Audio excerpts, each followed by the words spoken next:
Hi students, good morning. Welcome to my channel Saeed tutorial classes. आज मैं आपको पढ़ाऊंगा पोलिनोमियल बहुपद क्लास 9 के लिए। पोलिनोमियल ऑलरेडी मैं पढ़ा चुका हूँ, 3 क्लास हुआ है, उसमें जो बेसिक है वो पढ़ा चुका हूँ। क्लास 7, 8, 9, 10 सभी के लिए जो बेसिक था पोलिनोमियल के लिए वो मैं पढ़ा चुका हूँ। आज मैं पोलिनोमियल पढ़ाने जा रहा हूँ स्पेशली 9th क्लास के लिए according to syllabus of class 9th। तो स्टार्ट करते हैं। इसमें जो पोलिनोमियल का डिफिनेशन, क्लासिफिकेशन वगैरह मैं करवा चुका था। आज यहाँ पे एक पॉइंट रह गया था, वो zero of A polynomial. Zero of a polynomial, किसी भी बहुपद के शून्यक, किसी भी बहुपद के शून्यक, जीरो ऑफ ए पोलिनोमियल। मान लेते हैं कोई px पोलिनोमियल है और कोई अल्फा जो है वो रियल नंबर है। अल्फा कोई रियल नंबर है। रियल नंबर किसे कहते हैं? तो real number means rational plus irrational, rational plus irrational together called real number. तो px कोई पोलिनोमियल है। ये लिखने का तरीका है, जैसे 5x + 2 ये कोई पोलिनोमियल है। इसे इंडिकेट इस तरह से कर दिया जाता है, जिस वेरिएबल में है उस वेरिएबल को ले लेते हैं, px = 5x + 2। अगर यही रहता 2y - 3, इसे ले लेते py, p for polynomial, y for the variable which is being involve, जो इसमें वेरिएबल चल रहा है उसे, py = 2y - 3। तो ये लिखने का तरीका है। कोई पोलिनोमियल है 2x² - 6, fx = 2x² - 6। व्हाट मतलब कि जैसे आप चाहे लिख सकते हैं। ओके, तो मैं कह रहा था कोई पोलिनोमियल px है और अल्फा कोई रियल नंबर है। जब अल्फा को पुट कर दिया जाए x के जगह पे, ऐसे सोल्व करने के बाद 0 मिल जाए, तब जाके ये अल्फा जो होगा इस पोलिनोमियल का 0 कहलाएगा। If let px be a polynomial and alpha be a real number, if p alpha is equal to 0, then this alpha is called a 0 of the polynomial px।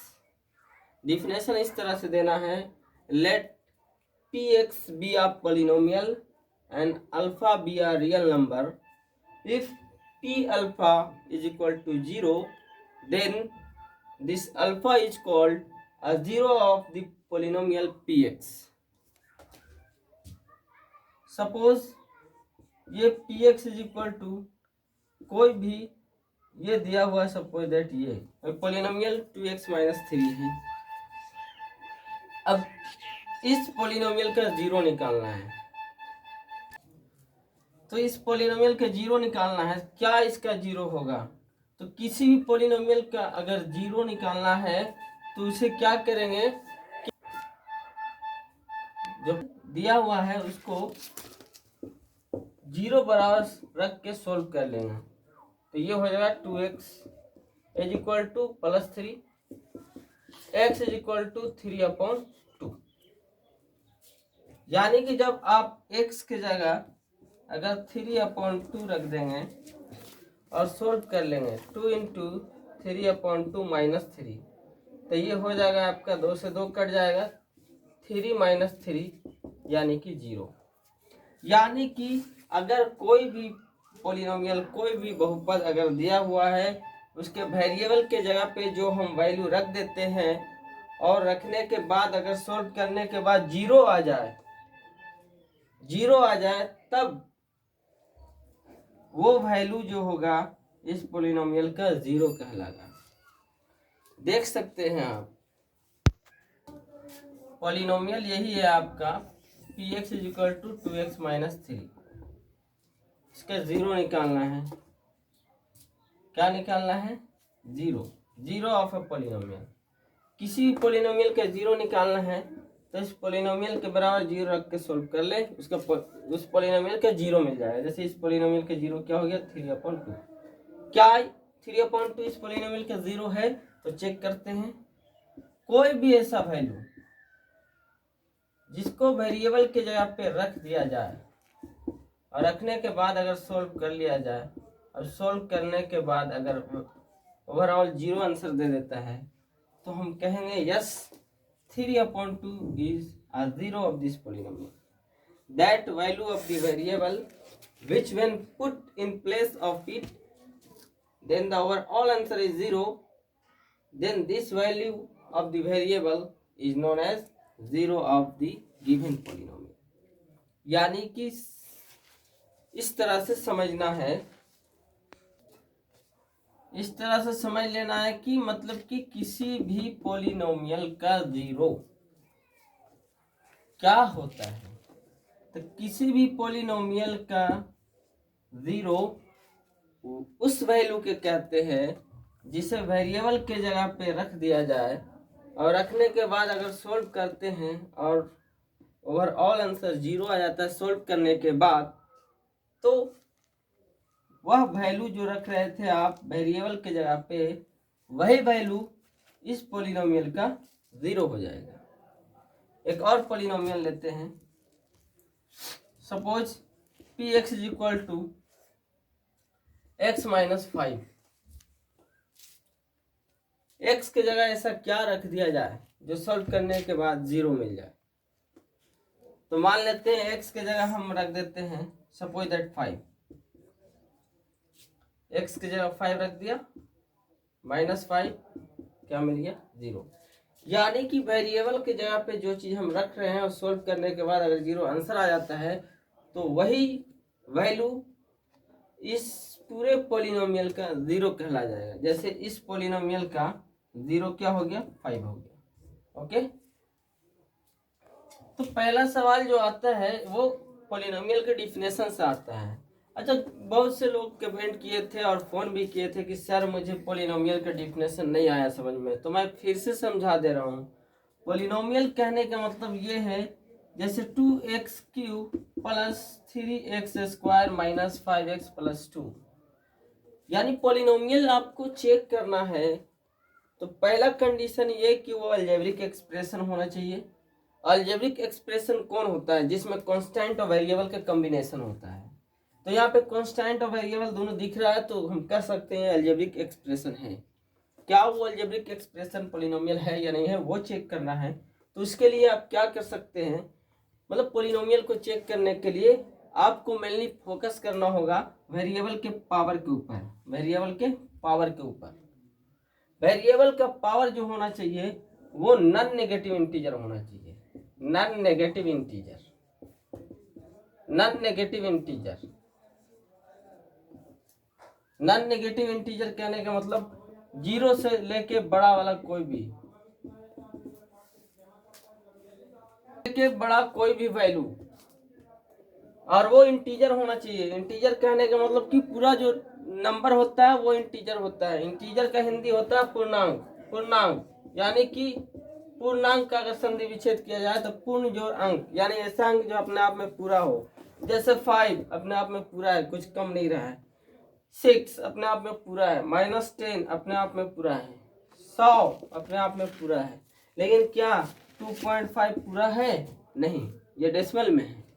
4/3 क्या ये पूरा है? नहीं, ये फ्रैक्शनल में है। तो फ्रैक्शनल और डेसिमल वैल्यू कभी भी इंटीजर नहीं होता है। इंटीजर के मतलब कि वह संख्या पूर्ण रूप से पूरा होना चाहिए। जैसे 5 अपने आप में पूरा है तो ये इंटीजर है। 1000 इंटीजर है तो बिल्कुल है। -1 करोड़ इंटीजर है तो बिल्कुल है। तो इंटीजर समझ में आ गया होगा। तो इंटीजर का नॉन नेगेटिव वैल्यू लेना है, यानी कि जीरो से लेके आगे तक के जो वैल्यू होगा इंटीजर। तो जीरो से इधर चलेंगे तो पॉजिटिव इंटीजर, और जीरो से इधर आएंगे तो नेगेटिव इंटीजर। तो इंटीजर जो लेना है यहाँ पे नॉन नेगेटिव इंटीजर लेना है कि जीरो से लेके बड़ा कोई भी इंटीजर। तो मेनली हम फोकस कर रहे हैं पॉलिनोमियल के डिफिनेशन के ऊपर, यानी कि पॉलिनोमियल को हम चेक कैसे करेंगे पॉलिनोमियल है या नहीं है। तो पॉलिनोमियल चेक करने के लिए तरीका यही है कि वेरिएबल के पावर को देखो। वेरिएबल का पावर नॉन नेगेटिव इंटीजर होना चाहिए, यानी 0 से लेकर कोई भी बड़ा वैल्यू होना चाहिए। तो यहाँ पे देखते हैं पावर 3 है, ठीक है, नॉन नेगेटिव इंटीजर है। पावर 2 ये भी सही है, 1 ये भी ठीक है, तो ये पॉलिनोमियल होगा। अगर कोई यही पूछ दे 2x to the power 3 plus 5x to the power 2.5 minus 2, क्या ये पॉलिनोमियल है? तो बिल्कुल नहीं है, क्योंकि ये इंटीजर तो है लेकिन यहाँ पे डेसिमल हो गया। और मैं अभी बताया कि डेसिमल और फ्रैक्शनल कभी भी इंटीजर नहीं होता है, तो पावर डेसिमल हो गया, इसलिए ये पॉलिनोमियल नहीं होगा। ओके, तो समझ में आ गया होगा आई थिंक। यानी कि किसी भी पॉलिनोमियल को चेक करना है तो उसका पावर जो होना चाहिए, वेरिएबल का पावर जो होना चाहिए नॉन नेगेटिव इंटीजर होना चाहिए। तो पहला सवाल तो रहेगा आपका डिफिनेशन से, पॉलिनोमियल के डिफिनेशन से। नेक्स्ट जो रहता है वो आपको zero of polynomial, zero of a polynomial. अभी मैं बताया कि कोई पी एक्स पॉलिनोमियल है और कोई अल्फा रियल नंबर है। अगर पी अल्फा यानी कि वेरिएबल की जगह रख दिया जाए और सॉल्व करने पे 0 दे दिया जाए तो ये अल्फा इस पॉलिनोमियल का 0 कहलाता है। ओके, तो ये है पहला सवाल आपकी स्क्रीन पे, कह रहा find the zero of the polynomial. पहला पॉलिनोमियल है 3x प्लस 2 और नेक्स्ट है आपका x square plus 9x plus 18। तो यहाँ पे देखना ये है कि इसे 0 निकालना है, तो कैसे निकालेंगे। तो मैं बताया था कि 0 निकालने के लिए कुछ नहीं करना है। अगर किसी भी पॉलिनोमियल का 0 पूछ दे, किसी भी बहुपद का शून्यक पूछ दे, तो आप ये कर लेंगे कि इस जो पॉलिनोमियल दिया हुआ है उतना बराबर 0 रख के सोल्व कर लें। पहला का आंसर लिख रहे हैं 3x plus 2 is equal to 0, तो ये हो जाएगा आपका 3x is equal two plus 2, तो इधर हो जाएगा minus 2। x is equal to minus 2 upon 3, hence the required 0 is, hence the required 0 is minus 2 upon 3, यानी इस पॉलिनोमियल का जो 0 हो गया वो माइनस 2 अपॉन 3 हो गया। ओके, अब दूसरा का सॉल्यूशन मैं दे रहा हूं। ये पॉलिनोमियल है x square plus 9x plus 18। इस पॉलिनोमियल का 0 निकालना। सबसे पहली बात, ये कैसा पॉलिनोमियल है? तो क्वाड्रेटिक, जिसका पावर 2 होता है वो क्वाड्रेटिक। यानी कि किसी भी पॉलिनोमियल का अगर डिग्री चेक करना है, पावर चेक करना है कि इस पॉलिनोमियल का कितना डिग्री होगा, तो सबसे पहली बात ये ध्यान में लाना है, क्या वो पॉलिनोमियल एक वेरिएबल में है? तो जी बिल्कुल एक वेरिएबल में है, सिर्फ x है। जब एक वेरिएबल में पॉलिनोमियल रहता है तो जो हाईएस्ट पावर नजर आता है वही पॉलिनोमियल का डिग्री कहलाता है। तो यहाँ पे इस पॉलिनोमियल का डिग्री 2 हो गया, और जिस पॉलिनोमियल का डिग्री 2 होता है वो क्वाड्रेटिक होता है, और जितना डिग्री उतना 0। ये 2 डिग्री है तो इसके 2 जीरोज आएंगे। यहाँ पे 3x प्लस 2 ये लिनियर था, तो ये लिनियर था। यहाँ पे जो है पावर कितना है, इस पॉलिनोमियल का डिग्री कितना है? डिग्री चेक करने के लिए वेरिएबल के ऊपर जो पावर होगा वही डिग्री कहलाएगा। यहाँ पे कुछ नहीं है तो पावर 1 होगा, तो इस पॉलिनोमियल का डिग्री 1 हो गया। इस पॉलिनोमियल का डिग्री 1 हो गया, और जिस पॉलिनोमियल का जितना डिग्री होता है उस पॉलिनोमियल का उतना ही 0 होता है। तो यहाँ पे इसका डिग्री 1 था, इसीलिए इसका सिर्फ एक ही 0 निकला था, माइनस 2 अपॉन 3। लेकिन इस पॉलिनोमियल में 2 डिग्री है, इसलिए इसका 2 0 होगा। यानी कि इस पॉलिनोमियल को सोल्व करेंगे आप कैसे? By quadratic, means by mid term splitting. Quadratic polynomial is solve by mid term splitting. Mid term splitting जिन्हें पता नहीं है मैं बता दे रहा हूं, मिड टर्म स्प्लिटिंग यानी कि बीच वाले टर्म को 2 पार्ट में तोड़ लेना है। 2 पार्ट में ऐसा तोड़ना है कि जोड़ने या घटाने के बाद बीच वाले के बराबर आए, गुना करने के बाद वही आए जो फर्स्ट और लास्ट को गुना करके आया था। तो चलिए मैं दिखाता हूँ। पहला स्टेप ये होता है मिड टर्म स्प्लिटिंग का कि फर्स्ट टर्म और लास्ट टर्म को आप मल्टीप्लाई कर लेंगे। तो ये है x square into 18, x square into 18, it will be 18x square. अब ये 18 का आप फैक्टर कर लेंगे तो ये 9 टाइम्स 3 टाइम्स, तो यहाँ से समझ में आ रहा है कि ये दो का कॉम्बिनेशन लेंगे आप तो 3 2 जा 6, यानी आप समझ सकते हैं कि 18 का जो फैक्टर है वो 6 भी है और 3 भी है। ठीक है, तो 6 3 जा 18 और 6 प्लस 3 9, जोड़ करके बीच वाले के बराबर और गुना करके वही आए जो फर्स्ट और लास्ट को गुना करके आया था। तो फर्स्ट और लास्ट को गुना करके आया था 18। कांस्टेंट टर्म को देखेंगे, कांस्टेंट को देखेंगे, फर्स्ट और लास्ट को गुना करके आया था 18। इसी 18 का फैक्टर्स निकाला तो फैक्टर्स क्या क्या है, 6 और 3 है। तो यहाँ से हमें ये पता चल गया कि 6 3 जा 18 और 6 प्लस 3 9, जोड़ने के बाद बीच वाले के बराबर, गुना करने के बाद 18 आ जा रहा है। तो हम ये समझ गए कि इसे कैसे तोड़ लेना है। इसे 6x प्लस 3x टूट गया। ये कोई नया नहीं है, पुराना ही है, 9 ही है, सिर्फ लिखने का नजरिया अंदाज बदल गया है। जैसे ये 9 है तो ये 6 प्लस 3 कितना होता है, 9 होता है। तो ज्यादा तो आया नहीं, 9 ही है। ये सब करते इसलिए है कि बीच वाले पार्ट को कैसे तोड़ना है, अपने मन से नहीं तोड़ना है। जैसे 9 है तो इसे हम 5 प्लस 4 भी तो 9 होता है, 5 प्लस 4 नहीं कर सकते थे क्योंकि इसे मल्टीप्लाई करेंगे 5 इंटू 4 20 हो जाएगा, जबकि आना चाहिए था 18। इसलिए अपने मर्जी से नहीं लेना है।